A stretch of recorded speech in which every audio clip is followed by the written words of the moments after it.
Hello जी, कैसे हैं आप सभी लोग। मेरा नाम है विदु वीरेश्वर शर्मा और एक और नए सेशन में आप सभी का बहुत बहुत स्वागत है। 20-21 सितंबर को आप एसबीआई क्लर्क का एग्जाम देने जाएंगे और लगभग आपके पास 10 दिन का समय अब बचा हुआ है।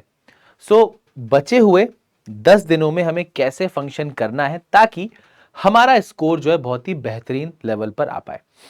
आप में से काफ़ी सारे स्टूडेंट्स अभी थोड़ा सा स्ट्रगल कर रहे हैं कि सर मॉक का स्कोर कम हो चुका है, सर स्पीड नहीं बन रही, सर सवाल गलत बहुत हो रहे हैं।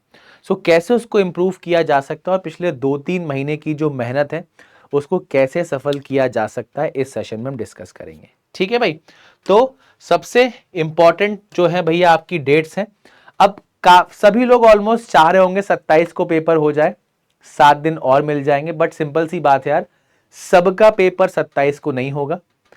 कुछ लोग 20 और 21 को ही पेपर देने जाएंगे।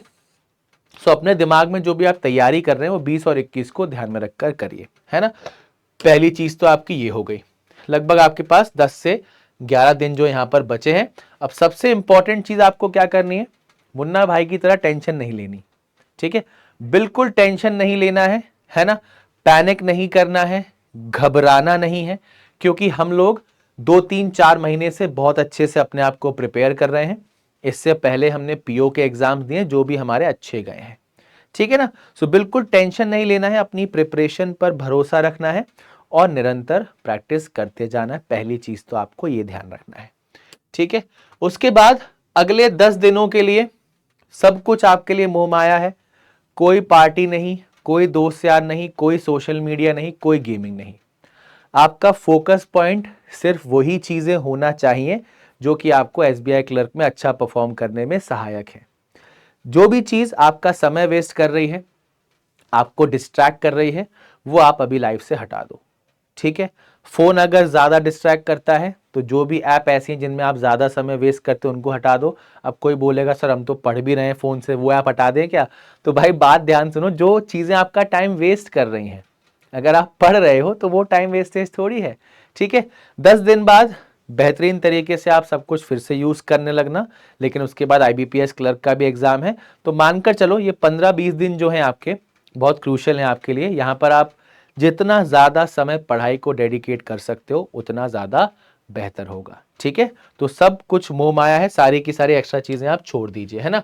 अब कुछ इंपॉर्टेंट चीजें जिनको आपको ना बोलना है, जिनको आपको नहीं बोलना है मुन्ना भाई की तरह। ठीक है। सबसे पहले कोई भी न्यू चैप्टर आपको इस समय नहीं पढ़ना। जितना आपको अभी आता है उस पर ही आप इंप्रूवमेंट करने की कोशिश करो। कुछ भी नया कॉन्सेप्ट या चैप्टर नहीं पढ़ना है। उसके बाद अगर आप निरंतर मेंस की प्रैक्टिस कर रहे हैं तो या तो आप अभी मेंस की प्रैक्टिस रोक दो, या फिर जैसे ही आपका एडमिट कार्ड आ जाए उस दिन से आप मेंस की प्रैक्टिस रोक देना। करंट अफेयर्स को आप 1 घंटा 1.5 घंटा दे सकते हो, बट आपको मेंस की प्रैक्टिस रोक देनी है। फुल फोकस सिर्फ आपका प्री की प्रैक्टिस पर होना चाहिए। ठीक है। सोशल मीडिया, पार्टी शार्टी, ये सब चीजें आपकी बिल्कुल बंद हो जाना चाहिए। बिल्कुल डिस्ट्रैक्शन अपनी लाइफ से आपको दूर कर देना है। ठीक है। Important, without revision you get nothing. जो पढ़ लिया है आगे आने वाले 2-3 दिनों में उसको रिवाइज जरूर कर लो, है ना। जैसे मैथ्स की कुछ शॉर्ट ट्रिक्स होती हैं, इंग्लिश ग्रामर के कुछ रूल्स होते हैं, वो कैब होता है, कुछ टाइप ऑफ क्वेश्चन होते हैं जहां पर आपको अलग मेथड अपनाना होता है, वो आप रिवाइज कर लेना। बट वही चीजें रिवाइज करना जो आपने पहले से पढ़ी हुई हैं, जो आपको अच्छे से आती हैं, नया कुछ नहीं पिक करना। ठीक है। तो रिविजन इज वेरी इंपॉर्टेंट। उसके बाद सबसे इंपॉर्टेंट चीज जिसमें स्टूडेंट्स सबसे ज्यादा फंसते हैं और फिर एग्जाम में दिक्कत हो जाती है ना। काफी जगह आपने देखा होगा एग्जाम लेवल से हाई लेवल के मॉक टेस्ट बनाए जाते हैं। तो इस समय आपको हाई लेवल के मॉक्स बिल्कुल भी अटेम्प्ट नहीं करने। आपको एक्यूरेट एग्जाम लेवल या प्रीवियस ईयर मॉक जो है अटेम्प्ट करने, ताकि एग्जाम लेवल में कितना आप स्कोर कर पा रहे हो वो आपको पता लगे, है ना। मानकर चलो डिफिकल्ट मॉक है, आपके 60-65 आ रहे हैं, उसमें आपने टॉपर की रैंक देखी, अपनी रैंक देखी, आप ठीक ठाक बैठ गए, तो आपके दिमाग में वो बायस बन जाएगा। बट कहीं ना कहीं जो एक्यूरेट एग्जाम लेवल होगा वहां पर तो आप अपने आप को जज ही नहीं कर पाओगे, है ना। एक्यूरेट एग्जाम लेवल मॉक्स आपको लगाने हैं। प्रेफरेबली अगर प्रीवियस ईयर के क्वेश्चन आपको मॉक के फॉर्मेट में मिल जाए तो सिर्फ उन्हें ही आप अटेम्प्ट करें, हाई लेवल मॉक्स की अभी आवश्यकता नहीं है। ठीक है। अब मॉक टेस्ट का हिसाब किताब क्या रहेगा इन बचे कुछ दिनों में। आपको 2 मॉक्स डेली अटेम्प्ट करने हैं विदाउट फेल। ठीक है, अब या तो आप ऐसा कर सकते हो, एक फुल मॉक बाकी 3 सेक्शनल इंग्लिश, क्वांट और रीजनिंग का, ऐसा कर सकते हो। या फिर आप 2 फुल मॉक लगा सकते हो, एक पीवाईक्यू एक नॉर्मल मॉक, जैसा आपको सुटेबल हो, जैसे आपके पास टेस्ट की अवेलेबिलिटी हो। ठीक है, हर एक मॉक के बाद एनालिसिस करना है और एनालिसिस में किन पॉइंटर्स पर आपको काम करना है ये ध्यान से देखो। सबसे पहला, mark unsolved puzzle and redo calmly. Mock test के दौरान जो भी पजल आपसे सॉल्व नहीं हो पाई या आपने गलत कर दिया, उन सारी पजल्स को पिक करना और फिर दोबारा से उनको सॉल्व करना, तो पजल्स की आपकी यहां से प्रैक्टिस हो जाएगी, पहली चीज।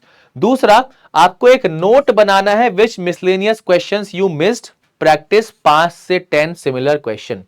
कई सारे मिसलेनियस क्वेश्चन हम छोड़ देते हैं। अब इसमें पेयर फॉर्मेशन और मीनिंगफुल वर्ड को मैं काउंट नहीं कर रहा, उसके अलावा syllog, inequality, blood relation, direction, alpha numeric, जो भी आपने स्किप किया हो या आपका गलत हुआ हो, वैसे क्वेश्चन का टाइप आपको जान लेना और वैसे 5-10 क्वेश्चंस की प्रैक्टिस करनी। तो एनालिसिस में ये दोनों चीजें आर वेरी इंपॉर्टेंट, इस बात का ध्यान रखना।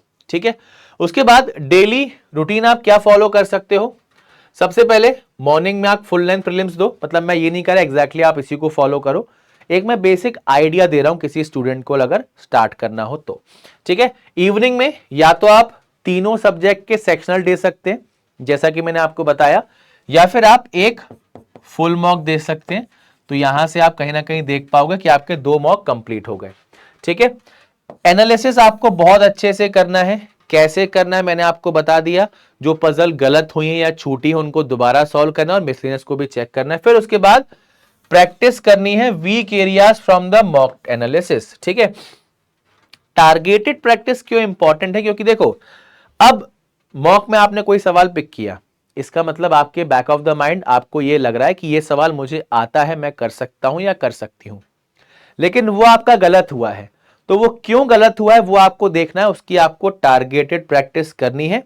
इसके अलावा बहुत ही इंपॉर्टेंट रहेगा आपके लिए, आपको कहीं ना कहीं पजल्स और सिटिंग अरेंजमेंट के 5-5 सेट एग्जाम लेवल के डेली बेसिस पर सॉल्व करने, उस पर भी हम आएंगे अभी, है ना।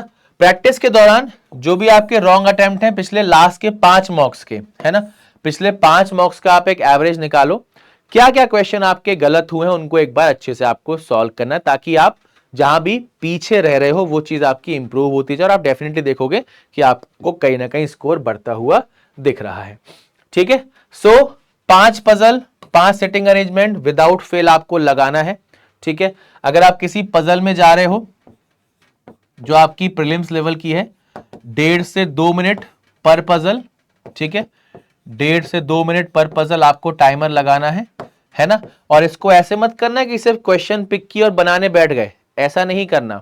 मान लो 5 पजल पिक कर रहे हो तो आप अपनी स्पीड के अकॉर्डिंग 5 × 1.5 या 5 × 2 इतने मिनट्स का आप टाइमर लगा लो और उस टाइमर में आपको ये पजल सॉल्व करनी ही करनी है।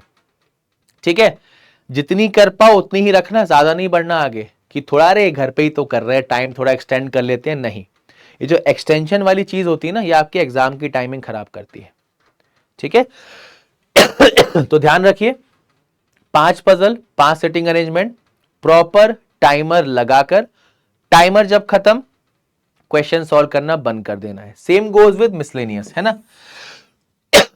मिसलेनियस के हर टॉपिक के 10-10 सवाल करने हैं।